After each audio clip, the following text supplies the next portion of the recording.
Good morning students. तो आपका 13 chapter चल रहा था सिविक्स का। उसमें आगे हम बात करते हैं इंडियन पार्लियामेंट की। तो इंडियन पार्लियामेंट के मैंने बताया था दो हाउसेस होते हैं। एक होता है हाउसेस ऑफ पीपल और दूसरा होता है काउंसिल ऑफ स्टेट्स। यानी सबसे पहला जो है हाउसेस ऑफ पीपल यानी कि जो लोकसभा जिसको बोलते हैं, ठीक है, इसको छोटा लोअर हाउस भी बोलते हैं। और दूसरा था हमारा काउंसिल ऑफ स्टेट्स यानी राज्यसभा जिसको बोलते हैं, ये थोड़ा अपर हाउस होता है। अब हम हाउसेज ऑफ पीपल की बात करें, हाउस ऑफ पीपल की बात करें, तो मेनली इसमें जो इसकी क्वालिफिकेशंस होती हैं यानी इसके मेंबर बनने की जो क्वालिफिकेशंस होती हैं, तो उसमें सबसे पहला है सिटीजन ऑफ इंडिया होना चाहिए वो। ठीक है, 25 ईयर्स की एज होनी चाहिए कम से कम। और should not be on any office of profit in central और स्टेट गवर्नमेंट, यानी कि किसी भी प्रॉफिट वाली, यानी आप कह सकते हैं किसी भी पोस्ट पे नहीं होना चाहिए। ठीक है, चाहे वो सेंट्रल की हो चाहे गवर्नमेंट, स्टेट गवर्नमेंट की हो। उसके बाद इज नॉट डिक्लेयर्ड इंसेन और insolvent by any competent court of law, यानी किसी भी कोई भी केस वगैरह ना चल रहा हो, उस पर दिवालिया ना हो। ठीक है, इस टाइप की किसी भी सर्कमस्टेंसेस में उसका नाम ना हो। Has to been has not been declared disqualified to contest election by any law of parliament, यानी कि इलेक्शंस के जो भी रूल्स एंड लॉज हैं उनमें पार्लियामेंट के, यानी कह सकते हैं जैसे कि वो होता है करप्शन का कोई भी चार्ज ना लगा हो जिस पे। ठीक है, इस टाइप के जो चार्जेस हैं उन कोई ना लगा हो। ठीक है, डिक्लेयर ऐसा ना किया गया उस पर कैंडिडेट को, तो वो इलेक्शन लड़ सकता है लोकसभा के। चलिए, उसके बाद इनके काम क्या होते हैं। मेनली अगर हम बात करें हाउसेज ऑफ पीपल जो होते हैं, लोकसभा की बात करें, तो उसमें जो सब इसमें लगभग कितने 545 मेंबर्स होते हैं। ठीक है, ये मेंबर्स जो हैं वो डायरेक्टली वोटर्स यानी कि हमारे थ्रू ही इलेक्ट किए जाते हैं। यानी कहने का मतलब हम इनको इलेक्ट करते हैं। और if the house is not dissolve premature, it is tenure for 5 साल के लिए चुने जाते हैं ये। इसमें 29 मेंबर्स जो हैं in the house of people, 29 member जो है वो मध्य प्रदेश से हैं। ठीक है, any citizen of India who has completed 18 years of age can vote, यानी कि ये तो पता ही है आपको, यूनिवर्सल अडल्ट फ्रांसिस के बारे में बता चुके हैं कि 18 ईयर्स की जब एज हो जाती है तो उसमें वोट डालने का अधिकार हमें मिल जाता है। ठीक है, तो इनका जो टेन्योर हमने बता ही दिया, 5 साल के लिए पूरा टेन्योर रहता है इनका, 5 साल के लिए काम कर सकते हैं ये। द प्रेसिडेंट में on the advice of the prime minister dissolve the house before 5 years, यानी कि प्रेसिडेंट जो है वो प्राइम मिनिस्टर की सलाह पर, उनकी एडवाइस पर इसको 5 साल से पहले भी इसकी समाप्ति कर सकते हैं, दोबारा से इलेक्शन करवा सकते हैं वो। ठीक है, the officers of the house of the people are speaker and deputy speaker, यानी कि जो ऑफिसर होते हैं इस हाउस के उनको स्पीकर या डिप्यूटी स्पीकर पोस्ट जो होती हैं उसमें ये दो पोस्ट बताई गई हैं। The Lok Sabha selects the speaker and deputy speaker from amongst its member, यानी कि अपने ही लोगों में से जो मेंबर्स इलेक्ट हुए हैं उसमें से ही वो क्या करते हैं, स्पीकर और डिप्यूटी स्पीकर इलेक्ट करते हैं। ठीक है, उसके काम क्या रहते हैं, तो उसके काम सबसे पहली बात तो जो मीटिंग्स होती हैं, जो सिटिंग्स होती हैं हाउसेस की, उनको अरेंज करवाना है, उनको प्रिसाइड करना है। उसके बाद to conduct business of the house, यानी कि हाउस जो हैं उनके बीच में कोऑर्डिनेशन बैठाना, बिजनेस बैठाना। उसके बाद to ensure peace and order in the house, यानी जो जब भी पार्लियामेंट हाउस की बात कर रहे हैं, ठीक है, तो उनमें जब कोई बहसबाजी का बात टॉपिक चल रहा होता है तो उसमें शांति बनी रहे। ठीक है, पीसफुल रहे वो, तो इस चीज़ का भी क्या करते हैं, ध्यान रखते हैं। To decide whether any bill is a money bill और नॉट, ये भी देखते हैं कि जो बिल आया है, ठीक है, वो मनी बिल है या नहीं है, वो भी यही देखते हैं। To constitute committee of the house of the people, ठीक है, यानी हाउस ऑफ द पीपल की जो कमिटीज़ हैं उनको भी कॉन्स्टिट्यूट करते हैं। Protect the rights of the member, और जो मेंबर्स के राइट्स, यानी कि मान लो जैसे कोई एक बोल रहा है, ठीक है, अब उसको बीच में बोलने से रोक दिया जाए, या जो बाकी लोग मेंबर्स हैं वो उसको बोलने ना दें, तो ये इसके बात का भी ध्यान रखना इन्हीं का काम है, स्पीकर का, कि हर इंसान को बोलने का अधिकार दिया जाए। To allocate time for discussion on a subject in a house, और एक कोई भी टॉपिक जो भी आ रहा है, सब्जेक्ट आ रहा है, उस पर क्या टाइम देना है, कितना टाइम देना है, वो भी यही डिसाइड करते हैं। उसके बाद हम बात करते हैं पावर ऑफ लोकसभा यानी हाउस ऑफ पीपल की बात करें तो लेजिस्लेटिव पावर्स की बात करें तो मेन फंक्शन जो होता है हाउस ऑफ पीपल का वो होता है फ्रेमिंग ऑफ लॉज, ठीक है, यानी कानून बनाना। उसके बाद फाइनेंशियल पावर की बात करें तो हमने बताया इसमें मनी बिल जो रहता है वो मेनली लोकसभा में ही पारित होता है। राज्यसभा जो है दूसरा हमारा जो काउंसिल ऑफ स्टेट है उसमें जाता जरूर है लेकिन केवल सलाह के लिए, ठीक है, और उनकी एडवाइस को मानना ना मानना इन्हीं के ऊपर डिपेंड करता है। लेकिन उस बिल को भी वो 14 दिन से ज़्यादा अपने पास रोक के नहीं रख सकते। उसके बाद कंट्रोल ओवर द एग्जीक्यूटिव यानी कि जो एग्जीक्यूटिव है हमारी उसके ऊपर भी पूरा कंट्रोल इन्हीं का रहता है। According to constitution the council of ministers is responsible to the house of people, यानी काउंसिल ऑफ मिनिस्टर जो भी रहते हैं वो किसके लिए रिस्पॉन्सिबल है, किसके लिए जिम्मेदार है, हाउस ऑफ पीपल के, यानी कि अगर वो कोई भी गलती करते हैं तो हाउस ऑफ पीपल उनके अगेंस्ट एक्शन ले सकता है। The council of minister can be functional till it enjoys the confidence of the house of the people. The minister of the house of people exercise control over the government by asking questions in the house, यानी कि अब देखो काम चल रहा है, ठीक है, पूरी गवर्नमेंट हमारी फंक्शन में है, अब कौन सही से काम कर रहा है कौन सही से नहीं काम कर रहा है तो हाउस ऑफ पीपल में क्वेश्चनिंग की जा सकती है उनसे कि अगर आपके स्टेट में हमने आपको ये वर्क दिया था या ये प्रोजेक्ट चल रहा था तो इसकी क्या प्रोसेस क्या प्रोग्रेस चल रही है। तो इस सब क्वेश्चनिंग से क्या होता है कि पता चलता है कि काम कितना चल रहा है और फिर लोगों पे प्रेशर भी बनता है कि हमें काम करना है।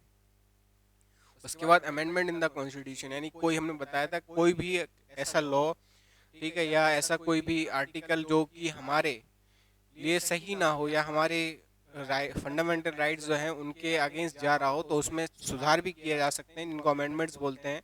तो ये काम भी जो होता है वो हाउस ऑफ पीपल का ही होता है। जैसे कि अगर हम बात करें एक अभी जो हमारा जम्मू कश्मीर जो है, ठीक है, वहाँ से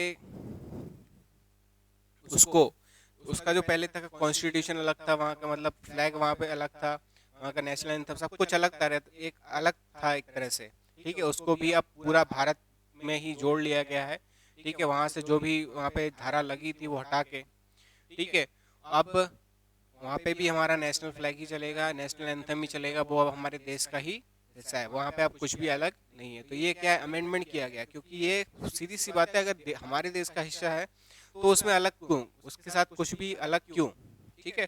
तो ये अमेंडमेंट होते रहते हैं। Elections of the president and vice president, vice president और प्रेसिडेंट के इलेक्शन कैसे होते हैं, तो हाउस ऑफ पीपल जो होते हैं, हाउस ऑफ पीपल के जो भी मेंबर्स होते हैं वही प्रेसिडेंट और वाइस प्रेसिडेंट इलेक्ट करते हैं, ठीक है। Forum of the peoples view, तो since the house of people is the house of members elected by the public therefore, यानी कि जो हाउस ऑफ पीपल होते हैं उसके मेंबर्स जो होते हैं उन डायरेक्टली वोटर्स के थ्रू ही इलेक्ट किए जाते हैं, तो वो एक तरह से एक फॉर्म भी बन जाता है कि हमें लोगों की बात पहुंचेगी कैसे, क्योंकि जिनको इलेक्ट हमने किया होगा हम उनसे बात भी कर सकते हैं, हम अपनी उनके सामने प्रॉब्लम्स रख सकते हैं, तो जाके वो प्रॉब्लम का सोल्यूशन चाहे वो सेंट्रल से निकाले, स्टेट से निकाले, कहीं से भी, ठीक है। तो यानी कि फॉर्म भी बन जाता है जिससे कि लोगों की ये बात वहां तक पहुंच सके।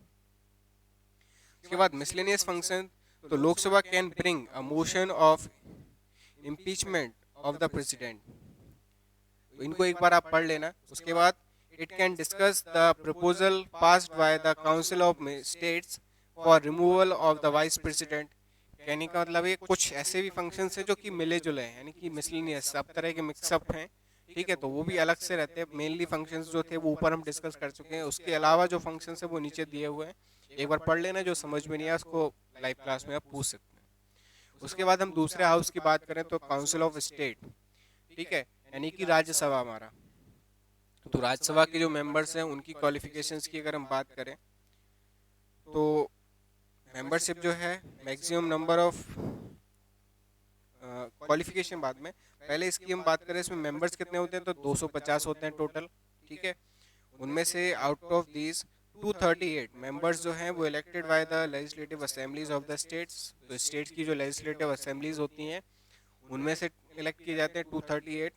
बाकी वो जो 12 मेंबर जो बचे हैं are nominated by the president, तो प्रेसिडेंट के थ्रू नॉमिनेट किए जाते हैं। ठीक है। बाकी जो कैबिनेट मिनिस्टर्स हैं उनकी कंसल्टेंसी यानी उनके सलाह मशुरा करके 12 जो प्रेसिडेंट इलेक्ट करते हैं अपनी तरफ से नॉमिनेट करते हैं, वो मेंबर्स रहते हैं। ठीक है। उसके बाद there are 11 members from Madhya Pradesh in the council of states. ठीक है। मध्य प्रदेश से कितने हैं, क्योंकि देखो अपन एमपी में रहते हैं, ठीक है, तो एमपी के क्वेश्चंस आ सकते हैं, कितने मेंबर्स हैं अपने यहाँ से, एमपी से कितने जो मेंबर्स हैं वो राज्यसभा में है, तो 11। उसके बाद क्वालिफिकेशंस क्या रहती हैं, तो qualifications of members council of states की रहेंगी। देखो सबसे पहली बात सिटीजन ऑफ द इंडिया, ये तो होनी चाहिए, चाहे लोकसभा हो चाहे राज्यसभा हो। ठीक है। उसके बाद एज लिमिट जो रहती है, बाकी सब सेम रहता है, बस एज लिमिट जो रहती है इसमें 30 ईयर्स। ठीक है। हाउसेज ऑफ पीपल में कितनी थी, 25 ईयर्स, इसमें 30 ईयर्स हो जाती है बस, और कुछ अंतर नहीं रहता, बाकी सारी चीज़ें वही रहती हैं जो हाउसेज ऑफ पीपल में रहती है, केवल एज अलग हो जाती है, इसमें थोड़े से ज़्यादा एज वाले लोगों की ज़रूरत पड़ती है। उसके बाद प्रोसीजर होता है इलेक्शंस का, मेंबर्स के इलेक्शन का, वो क्या होता है, तो members of the council of state are elected by the members of legislative assemblies of the states by proportional representative system. ठीक है। यानी काउंसिल ऑफ लेजिस्लेटिव असेंबलीज जो होती हैं हमारी, उनके मेंबर्स इनको इलेक्ट करते हैं, किसको, काउंसिल ऑफ स्टेट्स को। ठीक है।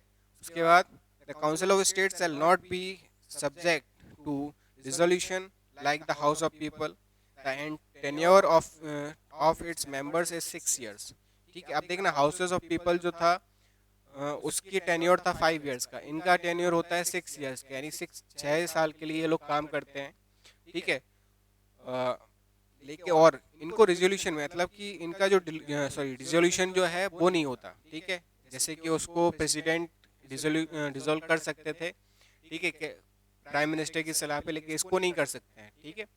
तो और इसके 6 साल का टेन्योर रहता है इनका। 1/3 of the members retire after every 2 years.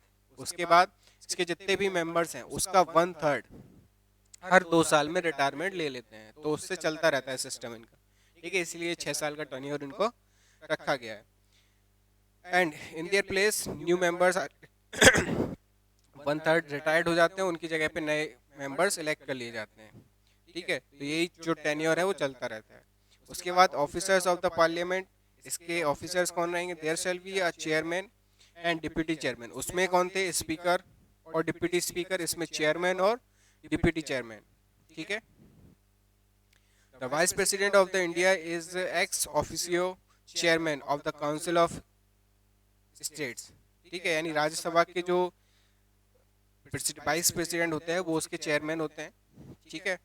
और the members of the council of states elect 1 member from amongst them as vice chairman. ठीक है। और वाइस चेयरमैन जो होते हैं वो उन्हीं में से इलेक्ट कर लिए जाते हैं, उन्हीं के मेंबर्स के through.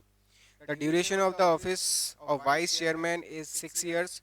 The function of the chairman are the preside over the meetings of Rajya Sabha. ठीक है। यानी कहने का मतलब यही है कि इनके जो फंक्शंस वगैरह हैं वो मीटिंग्स में जो भी टॉपिक आते हैं उसके हिसाब से काम करते हैं ये। चलिए इनकी पावर्स क्या है, तो लेजिस्लेटिव पावर्स की हम सबसे पहले बात करें तो council of state enjoys the powers of legislation which vest in the house of people. Any bill can be initiated in neither of the house। यानी कहने का मतलब ये है इनकी लेजिस्लेटिव पावर्स क्या है, अगर कोई भी बिल पास करवाना हो, ठीक है, कोई भी बिल हमें पास करना है तो उसके लिए राज्यसभा की मंजूरी जरूरी होगी, केवल मनी बिल को छोड़ के। मनी बिल में राज्यसभा केवल सलाह दे सकती है, उसको मानना ना मानना लोकसभा के पास रहता है, इतनी पावर उनके पास रहती है। बाकी सारे बिल जो हैं उसमें राज्यसभा की इंपॉर्टेंस रहती है, वो जब तक पास नहीं करेंगे उस बिल को तब तक वो बिल पास नहीं हो सकता। ठीक है। उसके बाद फाइनेंशियल पावर की बात करें तो इसमें हमने बताया था आपको कि कोई भी मनी बिल हो वो केवल राज्यसभा के पास इसीलिए जाता है कि आप देख लो, अगर कुछ लग रहा हो आपको सजेशन टाइप में तो दे दो हमें, हम देखेंगे उस पर सोचेंगे, अगर कुछ करना होगा तो करेंगे, नहीं तो हमने तो बना ही लिया है। तो वो केवल उनके पास केवल एक फॉर्मेलिटी के लिए जाता है, और उसको भी वो 14 दिन से ज़्यादा अपने पास नहीं रोक के रख सकते, 14 दिन में उनको वापस करना ही पड़ेगा। उसके बाद कंट्रोल ओवर द एग्जीक्यूटिव्स, तो एग्जीक्यूटिव्स के ऊपर इसका control. The members of council of state exercise the control of the over the cabinet of ministers by asking questions on the matters of the public interest. यानी कहने का मतलब यह है कि जो एग्जीक्यूटिव्स होते हैं हमारे, जो मिनिस्टर्स होते हैं, कैबिनेट मिनिस्टर्स, उनके ऊपर उनसे क्वेश्चनिंग करके भी ये उनके ऊपर एक तरह से कंट्रोल रखते हैं, जिस जो पब्लिक इंटरेस्ट के मैटर हैं। सीधी सी बात है, देखो जब तक कोई पूछने वाला नहीं होगा, हमसे क्वेश्चन पूछने वाला नहीं होगा, हम ठीक से काम नहीं करेंगे, क्योंकि हमें डर ही नहीं है कि हम जैसे भी करें, हमारी मर्जी, हमें जैसा काम करना होगा हम वैसे करेंगे। ठीक है, जब इस टाइप की अगर कोई फीलिंग्स आ जाएंगी मन में, तो फिर वो काम ठीक से नहीं होगा। लेकिन जब हमें पता है कि नहीं, अगर हम काम ठीक से नहीं करेंगे तो ऊपर जवाब देना पड़ेगा, क्वेश्चंस आएंगे, तो फिर हमें काम करना ही पड़ेगा सही से। ठीक है, उसके बाद like the members of House of the People, the members of Council of States have the right to participate in the elections of the president and the vice president। यानी कि हाउस ऑफ पीपल के members भी लेते हैं, president और vice president के elections में participate करते हैं। इसी तरह से राज्यसभा के लोग भी करेंगे, यानी कि ये लोग भी पार्टिसिपेट करते हैं, इनका भी वोट डलता है उसमें। They have power to discuss the motion of the impeachment of the president, vice president and the जज of the supreme court and high court. यानी कि इन्होंने अगर कोई डिसीजन दिया है, कोई इम्पीचमेंट किया है, ठीक है, तो उसको भी डिस्कस कर सकते हैं कि इस चीज़ में हो सकता है कुछ सुधार हो सके, ठीक है, या कोई बीच का रास्ता निकल सके, या कुछ डिस्कशन इस टाइप से कर सकते हैं ये। उसके बाद emergency promulgated by the president has to be confirmed by the council of states within 1 month. अगर इमरजेंसी लगानी है, ठीक है, तो उसके लिए राज्यसभा की से ही सलाह मशवरा किया जाएगा, ठीक है, कम से कम 1 मंथ के अंदर। ठीक है, उसके बाद council of states has 2 special powers which are not available to the house of people. इनके पास 2 स्पेशल पावर्स होती हैं जो कि हाउस ऑफ पीपल के पास नहीं होती। कौन सी? The council can declare a subject from the state list as a subject of national importance. Under such circumstances, the parliament acquires the power to frame law on that subject of state list। यानी कि इनके पास एक special power होता है कि अगर कोई matter ऐसा है, कोई भी टॉपिक ऐसा, सब्जेक्ट ऐसा है जो नेशनल इम्पोर्टेंस रखता है, उसके लिए इन्हें फिर किसी से परमिशन लेने की ज़रूरत नहीं है, इन्हें किसी से डिस्कस करने की ज़रूरत नहीं है, ये उस चीज़ का लॉ पास कर सकते हैं। ठीक है, council of states in the national interest may pass resolution for organization of all India service, IAS, sorry, all India service। So such resolution has to be passed by 2/3 majority of the voters of the members present who have right to vote। यानी कहने का मतलब council of states के member जो हैं वो कोई भी रेजोल्यूशन पास कर सकते हैं किसी भी ऑर्गेनाइजेशन के लिए, ऑल इंडियन सर्विस कि कोई भी ऑर्गेनाइजेशन के लिए वो कोई भी रेजोल्यूशन पास कर सकते हैं। ठीक है, लेकिन कंडीशन क्या है, इस उन्हीं में से, यानी कि उनके जो मेंबर्स हैं उसके 2/3 यानी जो मेंबर्स हैं जो भी प्रेजेंट है वहाँ पे, इनको राइट है वोट करने का, उनका 2/3, ठीक है, मेजोरिटी में होना चाहिए, यानी कि वो उसके फेवर में होने चाहिए। ठीक है, तो वो पास हो जाएगा। चलिए, उसके बाद principally both of the house of Indian parliament have equal powers, but in practice the house of people is more powerful because the council of minister is responsible to the house of the people। the house of the people is powerful in respect to finance bill। यानी कि जो house of people रहता है उसके पास ज़्यादा powers रहती हैं। ठीक है, वो पूरे काम जो है वो उन्हीं के अंडर में रहते हैं, जो मिनिस्टर्स होते हैं वो उन्हीं के लिए रिस्पॉन्सिबल रहते हैं। ठीक है, तो ये दोनों आपने पढ़ लिए। चलिए, उसके बाद हम बात करते हैं the procedure of framing laws. Laws कैसे बनते हैं? तो हमने एक चीज़ आपको भी बताई थी कि कोई भी बिल हम जब पास करते हैं, ठीक है, तो वो जाएगा कहाँ पे? पहले तो बिल कौन पास लेके कौन आएगा पार्लियामेंट में? वो लेके आएंगे हाउस ऑफ पीपल। ठीक है, उसके बाद फिर वो डिस्कशन के लिए, यानी कि चेकिंग के लिए कहाँ जाएगा? राज्यसभा में, काउंसिल ऑफ स्टेट में। अगर उनको कोई चीज़ समझ में नहीं आ रही है, उनको कोई चीज़ ठीक नहीं लग रही, तो वो उसको वापस भेज देंगे कि इसको ये चीज़ हमें सही नहीं लग रही है, इसको आप सही करके भेजो। लेकिन ये कंडीशन मनी बिल के साथ नहीं होती है। तो इसमें अगर हम बात करें, most important function of the parliament is framing laws. The parliament has power to frame laws on subject contained in central list, concurrent list and during emergency on subject from the state list। The bills for enactment are presented in the parliament। The bills are two types, ordinary bills and money bills. दो types के bill होते हैं, ordinary और money bills. ठीक है, ordinary bills can be represented in any of the house, but money bills can be presented only in the house of people with the permission of the president. यानी कि ordinary bill जो है वो कोई भी house present कर सकता है, लेकिन मनी बिल जो है वो केवल हाउस ऑफ पीपल ही किसकी परमिशन से, प्रेसिडेंट की परमिशन से प्रेजेंट कर सकते हैं। ठीक है, प्रोसीजर क्या है, एक बिल को पास करने का सबसे पहले reading the presentation of the bill, सबसे पहले तो उस बिल में क्या है, ठीक है, उसको प्रेजेंट करना पड़ेगा, उसको रीड करना पड़ेगा हमें। उसके बाद सेकंड रीडिंग, दोबारा से रीडिंग होगी, यानी कि before the commencement of second reading, copies of the bill are distributed among the members. At this stage, every section of the bill is not discussed in detail. यानी कहने का मतलब ये है कि जो भी बिल हमें पास करवाना है, पहले तो हमने फर्स्ट रीडिंग की, उसको सबके पास हमने कॉपी पहुंचा दी, ठीक है, सबने उसको पढ़ लिया, बिल्कुल डिटेल में डिस्कशन हो गया। उसके बाद सेकंड रीडिंग होगी, उसमें डिस्कशन डिटेल में नहीं होगा, ठीक है, उसको एक बार सब लोग फिर से चेक करेंगे। उसके बाद फिर कमिटी स्टेज, यानी कि for deliberation on the house is divided into small committees. उसके बाद अब वो बिल किस टाइप का है तो उसके हिसाब से कमिटीज डिराइव्ड हो जाएंगी। ठीक है, उनसे कंसल्ट होगा, आपस में सब बातचीत करेंगे इसमें क्या चीज़ सही है क्या नहीं है। ठीक है, यानी देखो हर तरह की कमिटीज अलग अलग हो जाती हैं। जैसे कि अगर मान लो रेलवे से रिलेटेड अगर कोई बिल पास होना है, ठीक है, तो उसमें रेलवे मिनिस्टर्स हैं, उनकी कैबिनेट जो है, ठीक है, वो उनका कमेटी अलग बननी चाहिए, जिससे कि वो उस चीज़ की, क्योंकि वो उस चीज़ के बारे में ज़्यादा जानते हैं, तो अलग अलग टाइप से कमिटीज़ ड्राइव्ड हो जाती हैं। उसके बाद हम बात करें रिपोर्ट स्टेज। रिपोर्ट स्टेज में क्या होता है, copies of report of the committee. जो कमिटी की रिपोर्ट होती है, यानी कमेटी अपनी जो रिपोर्ट देती है कि हाँ इसमें ये चीज़ सही है या ये चीज़ इसमें कमी है या ये चीज़ सुधारने लायक है, तो वो अपनी रिपोर्ट देती है। उनको फिर क्या है, along with the amendments suggested are given in members of the house। ठीक है, यानी कि जो भी उसमें सुधार होने हैं उसको बता देते हैं वो। उसके बाद the house may accept the report of the committee as it is। discussion takes place in the house on the bill। ठीक, यानी कि वो जो हाउसेस हैं वो उस बिल में जो भी सजेशन उन्होंने दिए हैं, अमेंडमेंट दिए हैं, उसको एक्सेप्ट भी कर सकते हैं या फिर डिस्कस भी कर सकते हैं उसको।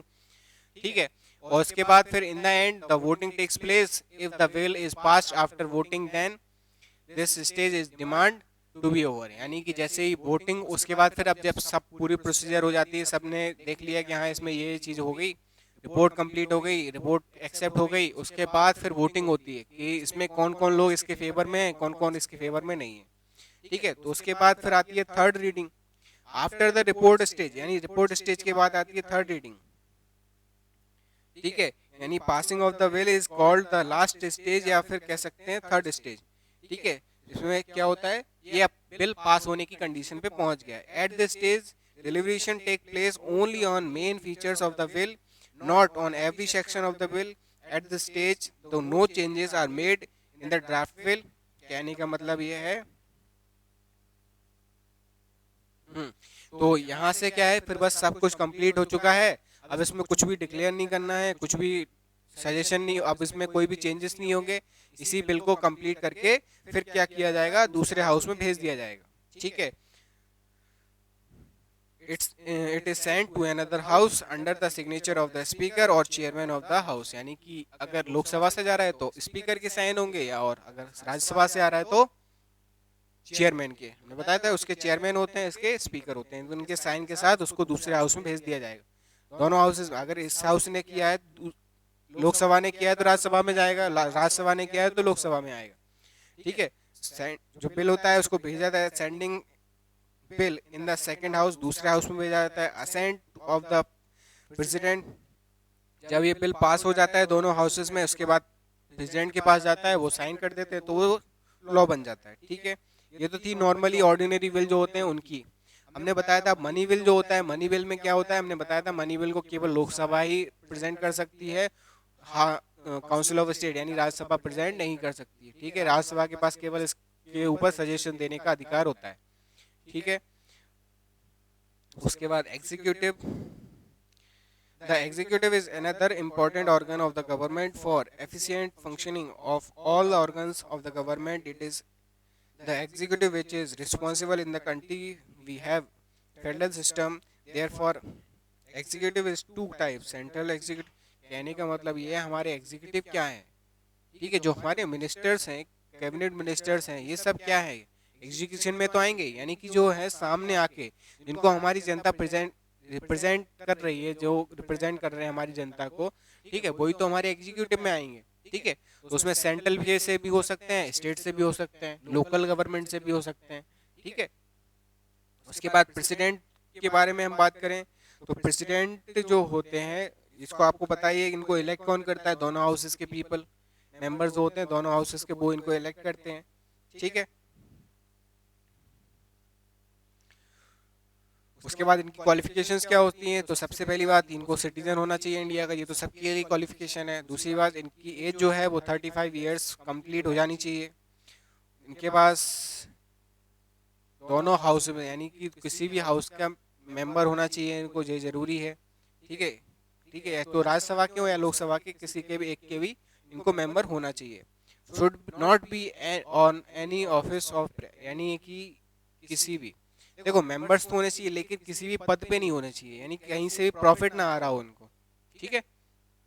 उसके बाद इनकी पावर्स क्या रहती हैं, तो पावर्स की बात करें तो अंडर ऑर्डिनरी कंडीशंस और पावर्स ड्यूरिंग पीस टाइम, ठीक है, यानी कि अलग, अगर ऑर्डिनरी कंडीशन है तो उसमें अलग पावर्स रहेंगी और पीस टाइम में अलग पावर रहेंगी इनकी, ठीक है। अंडर एक्स्ट्रा ऑर्डिनरी कंडीशंस, और कहने का मतलब ये है कि जैसे एक प्रेसिडेंट जो है, रिजोल्यूशन जो होता है हाउस का, वो हमने बताया था, लोकसभा का अगर भंग करनी है तो वो भी प्रेसिडेंट करेंगे, दोबारा इलेक्शन करवाने हैं तो वो भी यही करेंगे, ठीक है। इमरजेंसी लगानी है तो वो भी यही करेंगे। कई जगह पे होता है जब कंडीशन स्टेट की सही नहीं हो तो फिर वहाँ पे प्रेसिडेंट रूल लगा दिया जाता है, फिर वो अंडर किसके अंडर में आ जाती है, प्रेसिडेंट।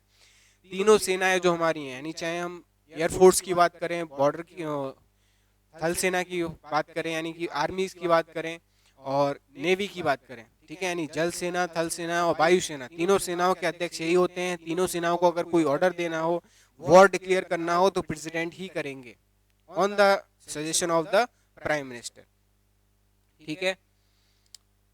उसके बाद आता है हमारा पावर ऑफ एग्जीक्यूटिव, जिसको हम नेक्स्ट वीडियो में डिस्कस करेंगे। आज के लिए इतना ही, इसको आप एक बार पढ़ लें, उसमें जो भी आपको डाउट्स रहेंगे उनको अंडरलाइन कर लें, नेक्स्ट लाइव क्लास होगी उसमें उनको डिस्कस करेंगे। Thank you, have a good day.